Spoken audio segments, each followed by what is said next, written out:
আজকের এই গল্পটি রিসাকে ঘিরে। বহু বছর পর রিসা অলৌকিক জগৎকে পেছনে ফেলে শান্ত জীবনযাপন শুরু করে। সে আর আত্মাদের সঙ্গে যোগাযোগ করার ক্ষমতা ব্যবহার করে না, কিন্তু সেই শান্তি ভেঙে যায় যখন তার ছোট বোন রিরির বাগদান অনুষ্ঠিত হয় একটি পুরনো থিয়েটার ভবনে। এই ঘটনার পর থেকেই রিরির আচরণ অস্বাভাবিক হয়ে ওঠে, আর তার মধ্যে এমন কিছু পরিবর্তন দেখা দিতে থাকে যার কোনো স্বাভাবিক ব্যাখ্যা নেই। একই সময়ে রিসাও ভয়ঙ্কর অলৌকিক ঘটনার মুখোমুখি হতে থাকে। বারবার এমন ভয়ঙ্কর অভিজ্ঞতা হয় যেন সে প্রতিনিয়ত স্বাদ পাচ্ছে মৃত্যুর। পরিবার বড় বিপদের মধ্যে পড়েছে বুঝতে পেরে রিসা এই রহস্যের আসল কারণ খুঁজে বের করার সিদ্ধান্ত নেয় এবং এমন এক অশুভ শক্তির মুখোমুখি হয় যা তার পুরো পরিবারের জীবনকে হুমকির মুখে ফেলে দেয়। তাহলে এরপর কি ঘটেছিল?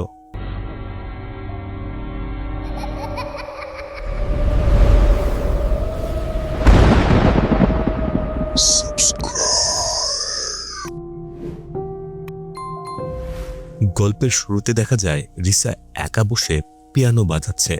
সে বনিকা আব্দি নামের একটি গান বাজায়, যে গানটি তার 5 জন ছোট আত্মা বন্ধুদের ডেকে আনার জন্য পরিচিত। গান বাজাতে বাজাতে রিসার মনে পড়ে যায় তাদের প্রথম পরিচয়ের কথা। সবকিছুর শুরু হয়েছিল রিসার 7ম জন্মদিনে। সেদিন সে আন্তরিকভাবে প্রার্থনা করেছিল যেন তার একজন বন্ধু হয়, কারণ সে নিজেকে খুব একা অনুভব করছিল। সেই প্রার্থনায় যেন সত্যি হয়ে যায়। হঠাৎ করেই রিসার আধ্যাত্মিক দৃষ্টি খুলে যায় এবং সে একজন ইন্ডিগো শিশুর ক্ষমতা লাভ করে। এরপরে রিসার দেখা হয় 5 জন রাজ শিশু আত্মার সঙ্গে, যারা অনেক বছর ধরে তার দাদির বাড়িতে বাস করত। ধীরে ধীরে তাদের মধ্যে গভীর বন্ধুত্ব গড়ে ওঠে, আর তারা প্রায়ই একসঙ্গে খেলাধুলা করত। কিন্তু রিসার মা এলি বিষয়টিকে নিয়ে খুব চিন্তিত হয়ে পড়েন, তাই তিনি একজন ওঝাকে নিয়ে আসেন। এরপর রিসাকে তার আত্মা বন্ধুদের থেকে আলাদা করে দেওয়া হয়। ধীরে ধীরে অনেকটা সময় কেটে যায়। কিশোরী বয়সে রিসা আবার দাদির বাড়িতে ফিরে আসে। তখনও তার আধ্যাত্মিক দৃষ্টি খোলা ছিল, তাই সে আবারও তার 5 জন ছোট আত্মা বন্ধুর সঙ্গে দেখা করতে পারে। তবে বড় হওয়ার পর রিসার দৃষ্টিভঙ্গি বদলে যায়। তার আত্মা বন্ধুদের শিশুসুলভ আচরণ তাকে বিরক্ত করতে শুরু করে। সে সাধারণ মানুষের মতো স্বাভাবিক জীবন কাটাতে চায় এবং অন্য সবার মতো প্রেমের অনুভূতিও উপভোগ করতে চায়। কিন্তু তার আত্মা বন্ধুরা সবসময় তাকে ঘিরে থাকত। একসময় রিসার আগে বলে বসে সে আর তাদের সঙ্গে বন্ধুত্ব রাখতে চায় না। রিসার আত্মা বন্ধু বুঝতে পারে যতদিন তারা রিসার সঙ্গে ছিল ততদিন অসংখ্য ভয়ঙ্কর অপশক্তিও রিসার পিছু নিয়েছিল। তাই তারা মনে করে তারা চলে গেলে হয়তো রিসা নিরাপদে থাকবে।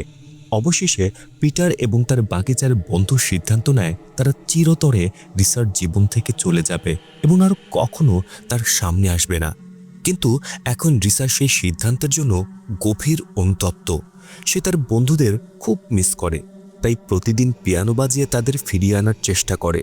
কিন্তু যতই সে ডাকুক না কেন তারা আর ফিরে আসে না। এরপর গল্প 7 বছর এগিয়ে যায়। রিসা ও তার আত্মা বন্ধুদের বিচ্ছেদের 7 বছর পেরিয়ে গেছে। এই সময়ে রিসার আধ্যাত্মিক দৃষ্টি সম্পূর্ণভাবে বন্ধ হয়ে যায়, ফলে সে আর কোনো অলৌকিক সত্তাকে দেখতে পায় না এবং অবশেষে শান্তিপূর্ণ জীবনযাপন করতে শুরু করে। অন্যদিকে তার ছোট বোন রিডিও এখন বড় হয়ে গেছে। ছোটবেলা থেকে সে নিয়মিত ব্যালে অনুশীলন করে আসছে।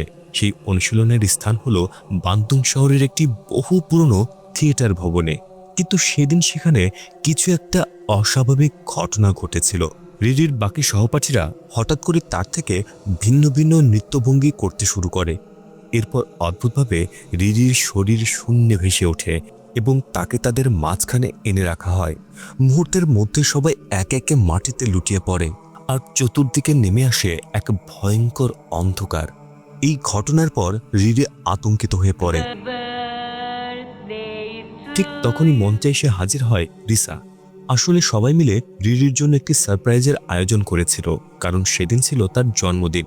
শুধু তাই নয়, সেই বিশেষ মুহূর্তে রিডির প্রেমিক দিমাস তাকে বিয়ের প্রস্তাব দেয়। রিডিও হাসি মুখে সেই প্রস্তাব গ্রহণ করে। অনুষ্ঠান শেষ হওয়ার পর রিডির লকার রুমে গিয়ে বাড়ি ফেরার প্রস্তুতি নিচ্ছিল। ঠিক তখনই সেখানে আসে তাদের ব্যালে দলের সিনিয়র সদস্য তেহলারাস। জন্মদিনের উপহার হিসেবে সে রিডিকে একটি সুন্দর চুলের খোপার কাটা উপহার দেয়। লারাস জানতো রিরি বহু বছর ধরে এই পুরনো থিয়েটারে ব্যালে শিখছে। তার মতে রিরির অসাধারণ প্রতিভা রয়েছে এবং ভবিষ্যতে মঞ্চে উজ্জ্বল হওয়ার আরও অনেক সুযোগ অপেক্ষা করছে। এরপর লারাস নিজ হাতে রিরির চুলে সেই খোপার কাঁটাটি পরিয়ে দেয়। তারপর ধীরে ধীরে বলে, রিরি যদি বিয়ে করে তাহলে তার সব স্বপ্ন ভেঙে যাবে। ঠিক সেই মুহূর্তে ডিমাসের দেয়া আংটিও হাত থেকে পড়ে যায়। রিরি আংটিটি খুঁজতে নিচু হতেই লারাসের চেহারা ভয়ঙ্কর এক আত্মায় রূপ নেয়। সে আসলে কান্টিং, এই পুরনো থিয়েটারের অশুভ আত্মা। কিন্তু পরের মুহূর্তে সেই ভয়ঙ্কর অবয়ব মিলিয়ে যায়। রিরি আংটিটি খুঁজে পেয়ে দ্রুত সেখান থেকে বাড়ির উদ্দেশ্যে রওনা হয়। রিসা অবাক হয়ে ভাবতে থাকে তার ছোট বোন এত তাড়াতাড়ি বিয়ে করতে যাচ্ছে। একসময় যে রিরি সারাদিন পুতুল নিয়ে খেলতো সেই এখন অন্যের স্ত্রী হতে যাচ্ছে। রিডি হেসে রিসাকে জিজ্ঞেস করে সে কি কষ্ট পাচ্ছে, কারণ ছোট বোন হয়েও রিডি আগে বিয়ে করছে। রিসা মৃদু হেসে জানায় তার কোনো আপত্তি নেই, বরং সে খুশি যে এমন একজন মানুষ রিদিকে সত্যিকারের ভালোবেসে বিয়ে করতে চাচ্ছে। তাছাড়া রিসার নিজের জীবনে এখনও নতুন কোনো সম্পর্ক আসেনি, তাই বড় মেয়ের আগে ছোট মেয়ের বিয়ে হয় তার কোনো সমস্যা নেই। এখনকার যুগে বড় সন্তানের আগে বিয়ে করতেই হবে এমন কোনো নিয়ম নেই। এরপরে রাতে সবাই ঘুমিয়ে পড়ে। রাত গভীর হলে রিসার ঘুম ভেঙে যায়। সে পানি পান করার জন্য বিছানা থেকে ওঠে। ঠিক তখনই তাদের বাড়িতে শুরু হয় সেই আত্মার ভয়ঙ্কর উপস্থিতি। কারণ কান্টিংয়ের সেই খোপার কাঁটাটি রিরির সঙ্গে বাড়িতে চলে এসেছে। হাঁটতে হাঁটতে রিসার চোখে পড়ে তার আত্মা বন্ধুদের পুরনো খেলনাগুলো, যা এখনও বাড়ির বিভিন্ন জায়গায় ছড়িয়ে আছে। সেগুলো দেখে তার বন্ধুদের কথা খুব মনে পড়ে যায়। মনে মনে সে যেন তাদের সঙ্গে কথা বলতে থাকে। রিসা জানায় তার ছোট বোন রিডি খুব শীঘ্রই বিয়ে করতে চলেছে। যদিও সে খুশি, তবুও ছোট বোন আগে বিয়ে করায় তার মনটা একটু খারাপ। ঠিক সেই সময় কান্টিংয়ের ভয়ঙ্কর মুখ রিসার একেবারে সামনে এসে দাঁড়ায়। কিন্তু রিসার আধ্যাত্মিক দৃষ্টি বন্ধ হয়ে যাওয়ায় সে কিছুই দেখতে পায় না। এরপর রিসা আবার ঘুমিয়ে পড়ে। হঠাৎ করে সে অনুভব করে যেন রিডি তার হাত ধরে জড়িয়ে ধরতে চাচ্ছে, কিন্তু সেটি রিডির হাত নয়, বরং কান্টিংয়ের ক্ষত বিক্ষত পচা হাত। পরের দিন সকালে রিসা, রিডি ও তাদের মা এলি একসঙ্গে নাস্তা করছিল। নাস্তার সময় এলি জানায় সেদিন রাতে তাদের খালা এতি এবং এরিনি বাড়িতে আসবেন। রিডির বিয়ের আগে যেসব পারিবারিক নিয়ম বা অনুষ্ঠান করতে হবে সেগুলো নিয়ে আলোচনা করবে। কিন্তু নাস্তার টেবিলে রিডির আচরণ মোটেও স্বাভাবিক ছিল না। মনে হচ্ছিল সেই অশুভ আত্মা ইতিমধ্যেই তাকে ভর করতে শুরু করেছে। মা যাই জিজ্ঞেস করেন রিডি কোনো উত্তর না দিয়ে একের পর এক গ্লাস ভর্তি মিষ্টি চা খেতে শুরু করে। পরে এলি তাদেরকে বলেন আপাতত যেন রিডি ব্যালের অনুশীলন বন্ধ রেখে বিয়ের প্রস্তুতির দিকে মনোযোগ দেয়। এই কথা শোনা মাত্রই রিডির হাত থেকে গ্লাসটি মেঝেতে পড়ে ভেঙে যায়, কারণ সেই আত্মা কোনোভাবেই এটা মেনে নিতে পারছিল না। দুর্ভাগ্যবশত রিসার আধ্যাত্মিক দৃষ্টি তখনও বন্ধ ছিল, তাই সে বুঝতেই পারেনি কি ভয়ঙ্কর অশুভ শক্তি ধীরে ধীরে রিডির শরীর ও মনকে নিয়ন্ত্রণ করে ফেলছে। এরপর অফিসে যাওয়ার আগে রিসা নিজেই রিডিকে সেই পুরনো থিয়েটারে পৌঁছে দেয় যেখানে তার ব্যালের অনুশীলন হওয়ার কথা। রিসা লক্ষ্য করে রিডির হাঁটুতে একটি কালশিটের দাগ পড়েছে। সে ছোট বোনকে সাবধানে চলাফেরা করতে বলে এবং অতিরিক্ত পরিশ্রম না করার পরামর্শ দেয়। এরপর রিসা গাড়ি চালিয়ে অফিসে যাওয়ার পথে একটি গির্জার পাশে লাল বাতিতে দাঁড়ায়। ঠিক তখনই গাড়ির ভেতরে একটি ফোন বেজে ওঠে। সে বুঝতে পারে রিডি ভুল করে নিজের মোবাইল ফোনটি গাড়িতে ফেলে গেছে। রিসা সঙ্গে সঙ্গে দিমাসকে বিষয়টি জানায় এবং গাড়ি ঘুরিয়ে আবার পুরনো থিয়েটারের দিকে রওনা দেয় শুধু রিডির ফোনটি ফিরিয়ে দেওয়ার জন্য। থিয়েটারে ঢুকতেই তার মনে হয় পুরো ভবনটি অস্বাভাবিক রকমের নীরব। দূর থেকে আত্মাটি লুকিয়ে লুকিয়ে রিসার প্রতিটি পদক্ষেপ লক্ষ্য করছিল। হঠাৎ রিসা মঞ্চের পেছনের দিক থেকে একটি অদ্ভুত শব্দ শুনতে পায়। শব্দটি কোথা থেকে আসছে বোঝার জন্য সে সেদিকে এগিয়ে যায়, কিন্তু ভেতরে ঢোকা মাত্রই চারপাশ মুহূর্তের মধ্যেই বদলে যায়। সে নিজেকে দেখতে পায় এক অন্ধকার পরিত্যক্ত হাসপাতালের করিডোরে। চারদিকে ঘুটঘুটে অন্ধকার। রিসা অবাক হয়ে দেখে তার দুই হাত ক্ষত বিক্ষত হয়ে গেছে। শুধু তাই নয়, তার মুখ ও পুরো শরীরও ভয়াবহভাবে বিকৃত। ঠিক তখনই মুখবিহীন কয়েকজন নার্স তাকে জোর করে টেনে নিয়ে যায় লাশ কাটা ঘরে। তারা রিসাকে একটি কফিনের ভেতরে ঢুকিয়ে ঢাকনা বন্ধ করে দেয়। অক্সিজেনের অভাবে রিসা ধীরে ধীরে শ্বাসরুদ্ধ হয়ে মৃত্যুর যন্ত্রণা অনুভব করতে থাকে। কিছুক্ষণের মধ্যে হঠাৎ সবকিছু স্বাভাবিক হয়ে যায়। আসলে সেই মুহূর্তে রিসার শরীরে ভর করেছিল তার পুরনো আত্মাবন্ধু হেনরিক। কিছুক্ষণ আগে রিসা যে ভয়ঙ্কর অভিজ্ঞতার মধ্য দিয়ে গিয়েছিল সেটি ছিল বহু বছর আগে হেনরিকের মৃত্যুর স্মৃতি। ত্বক নষ্ট হয়ে যাওয়া এবং কফিনের ভেতরে শ্বাসরুদ্ধ হয়ে মারা যাওয়ার সেই যন্ত্রণা রিসা অনুভব করেছিল নিজের শরীরে। কিছুক্ষণ পর রিসার জ্ঞান ফিরে আসে। সে একাই দাঁড়িয়ে আছে থিয়েটারের ভেতরে। ঠিক তখনই পেছন থেকে রিরি এসে উপস্থিত হয়। রিসা তার হাতে মোবাইল ফোনটি তুলে দিয়ে দ্রুত সেখান থেকে চলে যায়। এদিকে ব্যালের অনুশীলন শুরুর আগে রিরি ওয়ার্ম আপ করছিল, কিন্তু আবারও অদ্ভুত ঘটনা ঘটতে শুরু করে। সে অনুভব করে কেউ নড়াচড়া করছে ঠিক তার পেছনে। আরো ভয়ঙ্কর বিষয় হলো আয়নায় দেখা তার প্রতিচ্ছবি তার নিজের নড়াচড়ার সঙ্গে একদমই মিলছে না। হঠাৎ সে সামনে তাকিয়ে দেখে সেই ভয়ঙ্কর মুখ ঠিক তার সামনে দাঁড়িয়ে আছে। আতঙ্কে রিরি চমকে ওঠে। এদিকে অফিসে রিসা নিজের কাজে ব্যস্ত ছিল। তখন তার সহকর্মী দাদান তার কাছে আসে। রিসা তাকে জিজ্ঞেস করে কোথায় আংটির মাপ ছোট করা যায় সে কি জানে। দাদান প্রথমে ভেবেছিল রিসাকেই কেউ বিয়ের প্রস্তাব দিয়েছে, কিন্তু পরে জানতে পারে আসলে বিয়ে করতে যাচ্ছে রিসার ছোট বোন রিরি। বিষয়টি শুনে সে মজা করে রিসাকে খোঁচা দিতে থাকে যে ছোট বোন তার আগে বিয়ে করছে। এরপর রিসা ওয়াশরুমে যায়। কিছুক্ষণ পরে পাশের বাথরুম থেকে বিকট শব্দ ভেসে আসে, যেন কেউ জোরে ধাক্কা মারছে।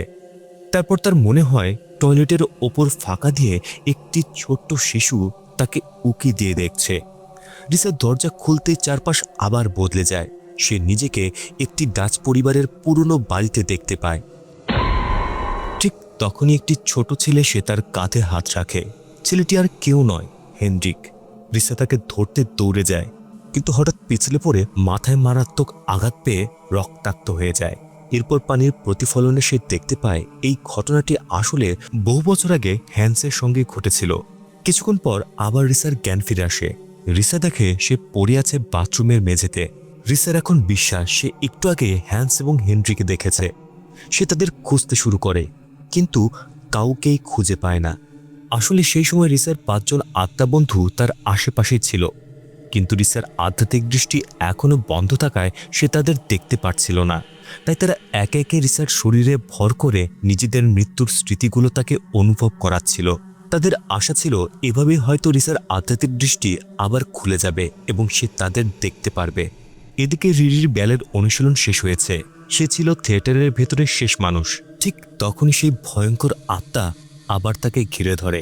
হঠাৎ করে থিয়েটারের বিশাল দরজাটি নিজে থেকেই বন্ধ হয়ে যায়। রিরি যতই চেষ্টা করুক না কেন কোনোভাবেই দরজাটি আর খুলতে পারে না। একই সময়ে পুরো ভবনের আলো একসঙ্গে নিভে যায় আর চারদিকে নেমে আসে গভীর অন্ধকার। ভয়ে কাঁপতে কাঁপতে রিরি নিজের মোবাইলের ফ্ল্যাশলাইট জ্বালায়। চারপাশে ঘন অন্ধকারের মধ্যে ধীরে ধীরে একটি রহস্যময় মেয়ের অবয়ব স্পষ্ট হয়ে ওঠে। সে রিরির দিকে স্থির দৃষ্টিতে তাকিয়ে বলে, আমার নাম কান্টিং। সেই রাতেই ডিমাস রিরিকে বাড়ি নিয়ে যেতে পুরনো থিয়েটারে আসে। সেখানে এসে সে দেখে রিরি একা মঞ্চের ওপর নাচ করছে, কিন্তু নাচের ভঙ্গি দেখে ডিমাসের খুব অদ্ভুত লাগে, কারণ আগে কখনো সে রিরিকে এভাবে নাচতে দেখেনি। ডিমাস কাছে যেতেই রিরি হঠাৎ করে সাবলীলভাবে সুন্দর ভাষায় কথা বলতে শুরু করে। তার কথার অর্থ ছিল তাকে নাচতে দাও, তার নাচ থামিও না। এর কিছুক্ষণ পরেই রিরি যেন স্বাভাবিক অবস্থায় ফিরে আসে। তখন ডিমাস তার হাতে কার্ডশিটের দাগ দেখতে পায়। রিরিও দাগগুলো দেখে ভয় পেয়ে যায়, কারণ সে বুঝতেই পারছিল না এগুলো কিভাবে হয়েছে। এরপর দুজন গাড়ির দিকে চলে যায়। পথে ডিমাস বারবার থিয়েটারের অদ্ভুত ঘটনাগুলোর কথা জানতে চাইলে রিরি কোনো উত্তর না দিয়ে চুপচাপ বসে থাকে। হঠাৎ করে গাড়িটি যেন আর কোনোভাবেই স্টার্ট নিচ্ছিল না।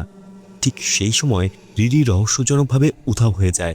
এর কয়েক সেকেন্ড পর আসল রিরি আবার গাড়িতে উঠে আসে, যেন সে এখনই বাইরে থেকে এসেছে। তখন ডিমাস বুঝতে পারে এতক্ষণ তার সঙ্গে যে ছিল সে আসলে রিরি নয়, সেটি হয়তো কোনো অশুভ আত্মা। আরও আশ্চর্যের বিষয়, আসল রিরির গাড়িতে উঠতেই গাড়িটি আবার স্বাভাবিকভাবে স্টার্ট নেয়। সেই রাতে দুই পরিবারের সবাই বসে রিরির বিয়ের আয়োজন নিয়ে আলোচনা করছিল। তারা সিদ্ধান্ত নেয় আলাদা করে বাগদানের অনুষ্ঠান না করে শুধু বিশেষ অনুষ্ঠান সম্পূর্ণ করলেই হবে, এতে সরাসরি বিয়ের প্রস্তুতিতে মনোযোগ দেওয়া যাবে।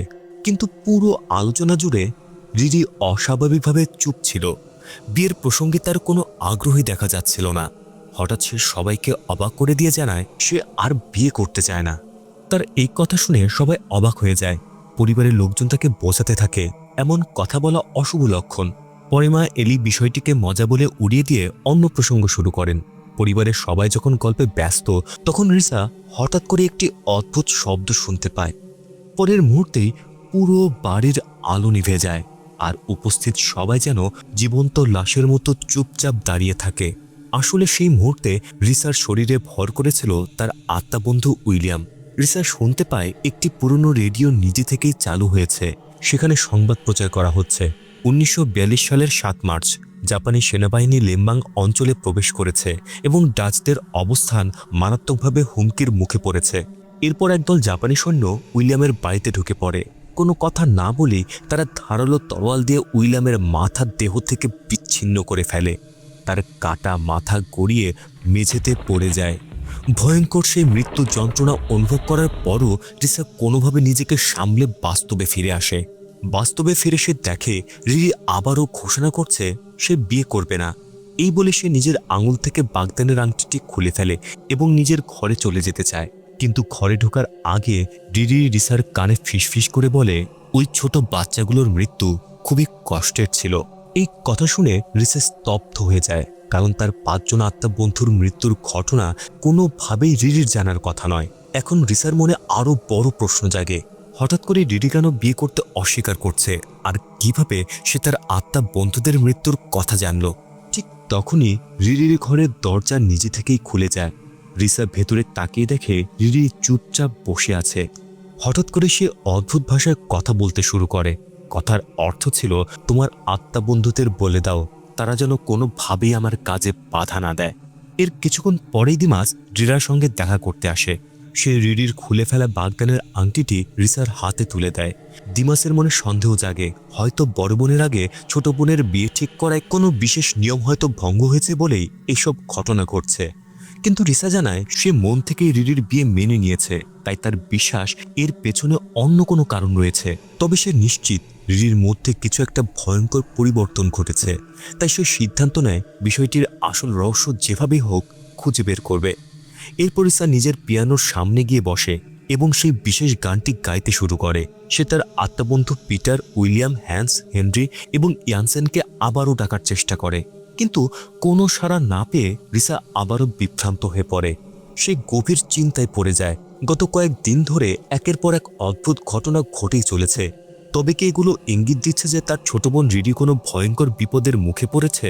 সে পিয়ানো বাজিয়ে পিটার ও তার অন্য আত্মা বন্ধুদের অনুরোধ করে যদি তারা আশেপাশে থাকে তাহলে যেন এসে তাকে সত্যিটা জানায়। আসলে রিসার আত্মা বন্ধুরা সবসময়ই তার কাছাকাছিই ছিল, কিন্তু দুর্ভাগ্যবশত আধ্যাত্মিক দৃষ্টি বন্ধ হয়ে যাওয়ায় রিসা তাদের দেখতে পাচ্ছিল না। এদিকে ইয়ানসেন পিটারকে প্রস্তাব দেয় তারা আবার রিসার শরীরে ভর করুক, তাহলে হয়তো রিসা আবার তাদের দেখতে পারবে। কিন্তু পিটার এতে রাজি হয় না, কারণ সেদিনই রিসা উইলিয়ামের মৃত্যুর অসহনীয় যন্ত্রণা অনুভব করেছে। যদি এক রাতে সে আবারও মৃত্যুর অভিজ্ঞতা পায় তাহলে তার নিজের জীবনও বিপদের মুখে পড়তে পারে। এই কারণেই তারা সিদ্ধান্ত নিয়েছিল 5 জন একসঙ্গে নয়, বরং একজন একজন করে রিসার শরীরে ভর করবে। সেই রাতে উইলিয়াম ইতিমধ্যেই রিসার শরীর ভর করেছিল। তার মৃত্যুর যন্ত্রণা এতটাই ভয়াবহ ছিল যে একই রাতে আরেকটি মৃত্যুর স্মৃতি অনুভব করার শক্তি রিসার শরীরে ছিল না। পরের দিন সকালে মা এলি রিসাকে মনে করিয়ে দেন আগামীকাল বিয়ের অনুষ্ঠানের জন্য তাকে প্রস্তুত থাকতে হবে।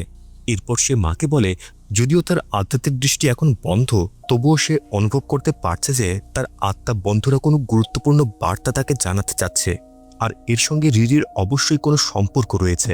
মা এলি তখন পরামর্শ দেন রিসা যেন আবার আবা বুরহানের কাছে যায়। ছোটবেলায় এই মানুষটি রিসার আধ্যাত্মিক দৃষ্টি বন্ধ করে দিয়েছিলেন, হয়তো এবারও তিনি কোনো সমাধান দিতে পারবেন। অবশেষে রিসা বুরহানের বাড়িতে যায়। বনের মাঝখানে ছোট্ট একটি বাড়িতে একাই থাকতেন বুরহান। অনেক বছর পর বড় হয়ে যাওয়ায় রিসাকে দেখে তিনি অবাক হন। রিসা তাকে জানায় বহুদিন ধরে সে আত্মা বন্ধুদের দেখতে পায় না, এমনকি দানুরের গন্ধ আর অনুভব করতে পারে না। কিন্তু সম্প্রতি বারবার অদ্ভুতভাবে তার শরীরে ভর করছে আত্মারা। তার ধারণা এই 5 জন আত্মা বন্ধুই একে একে তাকে ভর করছে। শুধু তাই নয়, তাদের প্রত্যেকের মৃত্যুর অসহনীয় যন্ত্রণা নিজের শরীরে অনুভব করে সে। সব কথা শুনে বুরহান বলেন, অন্য কারোর মৃত্যুর যন্ত্রণা সহ্য করা সবার পক্ষে সম্ভব নয়। রিসা যে এখনো বেঁচে আছে এটাই এক ধরনের অলৌকিক ঘটনা। তার মতে রিসার সেই আত্মা বন্ধুরা অবশ্যই তাকে গুরুত্বপূর্ণ কোনো বার্তা দেওয়ার চেষ্টা করছে।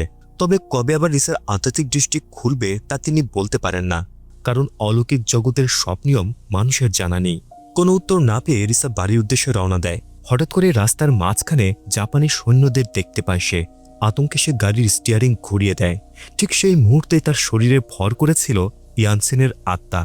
রিসা দেখতে পায় ছোট্ট ইয়ানসিনকে জাপানি সৈন্যরা তাড়া করছে। পরিবারের লোকজন তাকে প্রাণ বাঁচিয়ে পালিয়ে যেতে বলে, কিন্তু দৌড়ানোর সময় ইয়ানসেন হোঁচট খেয়ে একটি পাথরের উপর মুখ থুবড়ে পড়ে। প্রচণ্ড আঘাতে তার একটি দাঁত ভেঙে যায়। এই কারণে মৃত্যুর পর ইয়ানসেনের আত্মার মুখে একটি দাঁত ছিল না এবং সে শেষ পর্যন্ত সেই জাপানি সৈন্যদের হাত থেকে পালাতে পারেনি। সৈন্যরা নির্মমভাবে তাকে লক্ষ্য করে একের পর এক গুলি চালায়। নিষ্ঠুর সেই গুলিতে ছোট্ট ইয়ানসিনের করুণ মৃত্যু হয়। কিছুক্ষণ পর রিসার জ্ঞান ফিরে আসে। এবার সে বুঝতে পারে ইয়ানসিনের ভাঙা দাঁতের পেছনে কি ভয়াবহ স্মৃতি লুকিয়েছিল। জীবিত অবস্থায় ইয়ানসিন কখনোই এই গল্প বলতে চাইত না, কারণ ঘটনাটি ছিল অত্যন্ত মর্মান্তিক। এখন পর্যন্ত 4 জন আত্মাবন্ধু রিসার শরীরে ভর করেছে। বাকি আছে শুধু পিটার।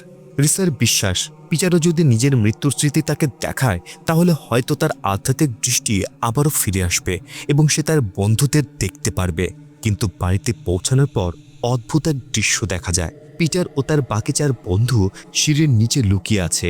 তারা কেউই রিসার কাছে আসার সাহস করছে না, কারণ রিরি তখন রিসার খুব কাছাকাছি ছিল, আর রিরির পেছনে সবসময় ছায়ার মতো দাঁড়িয়েছিল ভয়ঙ্কর সেই আত্মা।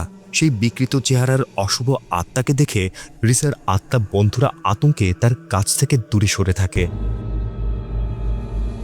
পরের দিন সকালে রিসাকে পারিবারিক ঐতিহ্য অনুযায়ী অনুষ্ঠানে অংশ নিতে হয়। এরপরেই অনুষ্ঠানের মূল রিচুয়াল শুরু হয়। এই রীতিতে রিসাকে নিজের হাতে রিরির পা ধুয়ে দিতে হয়।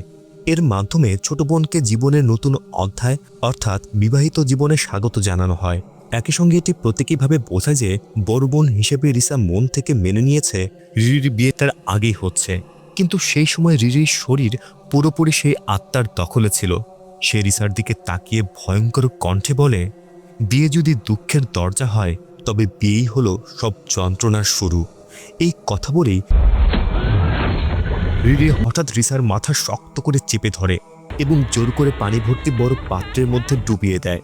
ঠিক সেই মুহূর্তে রিসার শরীরে ভর করে তার শেষ আত্মাবন্ধু পিটার। পিটার ছিল ডাচ অভিজাত পরিবারের সন্তান। জাপানিরা ইন্দোনেশিয়ায় আক্রমণ করার পর তার পুরো পরিবারকে নির্মমভাবে হত্যা করা হয়। প্রাণ বাঁচানোর জন্য পিটার পালিয়ে যাওয়ার চেষ্টা করে। তাদের বাড়ির এক স্থানীয় কর্মচারী তাকে মাঠের দিকে দৌড়ে পালাতে বলেছিল, কিন্তু দুর্ভাগ্যবশত জাপানি সৈন্যদের হাত থেকে সে রক্ষা পায়নি। শেষ পর্যন্ত নির্দয় সৈন্যরা নিরপরাধ ছোট্ট পিটারের মাথায় গুলি করে হত্যা করে। ঠিক তখনই মা এলি ছুটে এসে পানির পাত্র থেকে রিসাকে টেনে বের করে তার প্রাণ বাঁচান। অন্যদিকে রিডি সবকিছু দেখেও ভয়ঙ্কর হাসি হাসছিল, যেন সবকিছুই তার কাছে এক আনন্দের বিষয়। এরপর খালা এতি ও এর্নি মা এলিকে পরামর্শ দেন এই ঘটনার কথা যেন দিমাসের পরিবারকে না জানানো হয়, নইলে মানুষ নানা রকম খারাপ কথা বলবে।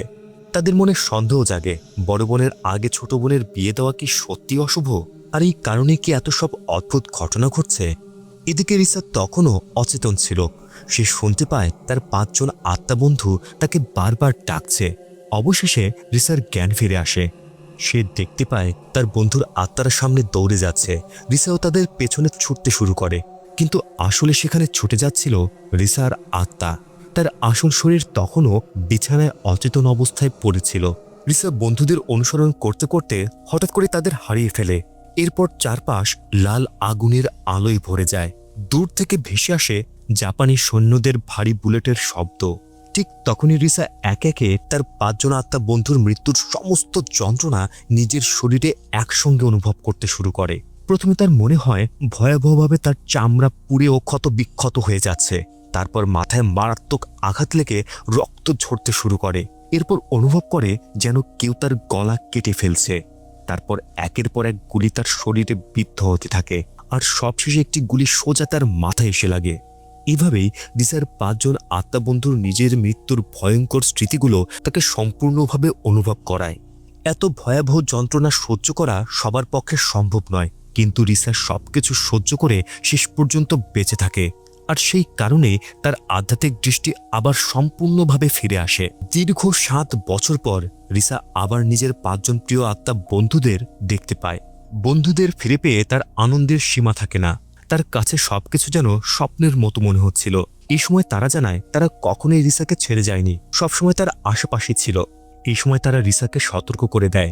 তারা বলে রিরিকে যত দ্রুত সম্ভব বাঁচাতে হবে, কারণ কান্টিংয়ের সেই ভয়ঙ্কর আত্মা এখন পুরোপুরি তাকে অনুসরণ করছে এবং সে ভয়ঙ্কর বিপদের মধ্যে রয়েছে। কান্টিং নামটি শুনেই রিসার সব মনে পড়ে যায়। সে বুঝতে পারে বহু বছর আগে পুরনো থিয়েটারে এই অশুভ আত্মার সঙ্গে তার দেখা হয়েছিল। কান্টিং আসলে সেই থিয়েটারেরই অভিশপ্ত রক্ষক আত্মা। এদিকে বাস্তবে রিরি তখনও সেই আত্মার দখলেই ছিল। মা এলি যখন রিরির ঘরে যান তখন দেখেন সেখানে কেউ নেই। কিছুক্ষণ পরে দেখা যায় রিরি রান্নাঘরে দাঁড়িয়ে বিড়বিড় করে একই কথা বলছে, আমি বিয়ে করব না, আমি বিয়ে করব না। হঠাৎ সে একটি ফুলের টব ভেঙে ফেলে। তারপর সেই ভাঙা ধারালো টুকরো হাতে নিয়ে মা এলির উপর আক্রমণ করতে আসে। ঠিক সেই মুহূর্তে রিসার সে আত্মা বন্ধুরা এগিয়ে এসে তাকে সাহায্য করে এবং মায়েলির প্রাণ রক্ষা করে। রিসার আত্মা বন্ধুরা একসঙ্গে রিরির শরীরটাকে টেনে সরিয়ে দেয়। সেই সুযোগে মা এলি অল্পের জন্য প্রাণ বেঁচে যায়। এরপর সবাই মিলে রিরিকে একটি চেয়ারের সঙ্গে শক্ত করে বেঁধে ফেলে, কিন্তু কান্টিংয়ের শক্তি এতটাই ভয়ঙ্কর ছিল যে রিরি প্রচণ্ডভাবে ছটফট করতে করতে হঠাৎ চেয়ার সহ শূন্যে ভেসে ওঠে। পরের মুহূর্তে কোনো অদৃশ্য শক্তি তাকে পেছনের দিকে টেনে নিয়ে যায়। এরপর চেয়ারটি জোরে ছিটকে পড়ে আর রিরি রহস্যজনকভাবে উধাও হয়ে যায়। পিটার ও তার বন্ধুরা রিসাকে জানায় কান্টিংয়ের সেই আত্মা রিরিকে আবার সেই পুরনো থিয়েটারে নিয়ে গেছে। এক মুহূর্ত দেরি না করে রিসা সেখানে ছুটে যায়। থিয়েটারে পৌঁছে সে দেখে রিরি আবারও সেই আত্মার কবলে পড়ে একা একা মঞ্চের উপরে নাচ করছে। এই সময় রিসা আবারও দানুরের গন্ধ অনুভব করতে পারে, একটি পচা মৃতদেহের তীব্র গন্ধ, যা সেই ভয়ঙ্কর আত্মার উপস্থিতির ইঙ্গিত দিচ্ছিল। কান্টিংয়ের আত্মা রিসাকে উদ্দেশ্য করে বলে, আমি শুরু থেকেই বলেছিলাম আমাকে বাধা দেবে না, রিরির বিয়ে যেভাবেই হোক বন্ধ করতেই হবে। আমার মতে বিয়ে করার চেয়ে নাচতে নাচতে তার মৃত্যু হওয়াই ভালো। ঠিক তখনই রিসার সামনে কান্টিংয়ের অতীত জীবনের স্মৃতিগুলো ভেসে ওঠে। একসময় কান্টিংও ছিল একজন প্রতিভাবান নৃত্যশিল্পী। এই পুরনো থিয়েটারেই সে নিয়মিত নাচ পরিবেশন করত। একদিন ফারিদ নামের এক যুবক তাকে বিয়ের প্রস্তাব দেয়। শুরুতে তাদের দাম্পত্য জীবন সুখের ছিল, কিন্তু কিছুদিন পর ফারিদের আসল রূপ প্রকাশ পায়। সে নিয়মিত কান্টিংয়ের ওপর নির্মম নির্যাতন চালাতো।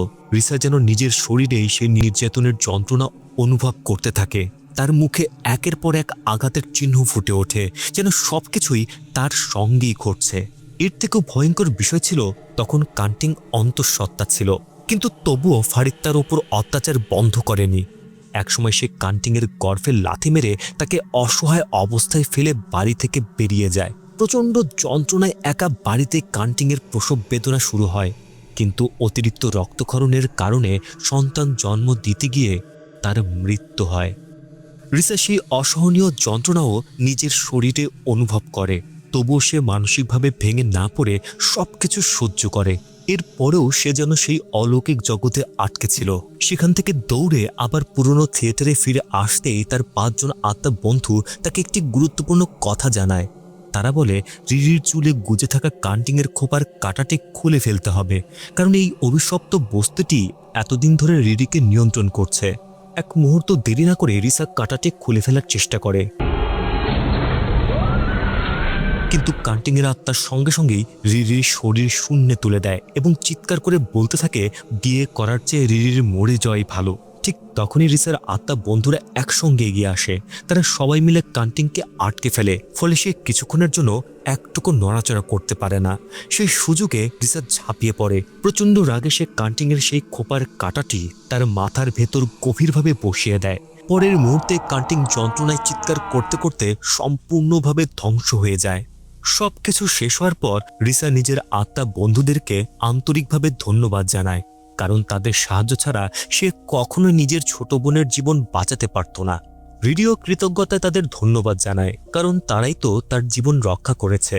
এরপর সে আত্মা বন্ধুরা একসঙ্গে তাদের সেই প্রিয় গান গাইতে শুরু করে। সেই গানের সুরের মধ্য দিয়েই তারা রিসা ও রিরিকে নিরাপদে বাস্তব জগতে ফিরিয়ে নিয়ে আসে। এরপর থেকে আর কোনো ভয়ঙ্কর ঘটনা ঘটে না, সবকিছু আবার শান্ত ও স্বাভাবিক হয়ে যায়।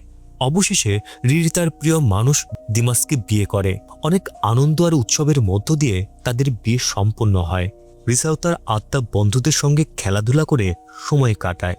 এখন তাদের আর সেই শিশুসুলভ আচরণ রিসাকে একদমই বিরক্ত করে না। গল্পটি কেমন লাগলো তা কমেন্টে জানাতে ভুলবেন না কিন্তু। আর এমন আরও গল্প জানতে চাইলে চ্যানেলটি অবশ্যই সাবস্ক্রাইব করে রাখবেন। দেখা হবে পরের ভিডিওতে।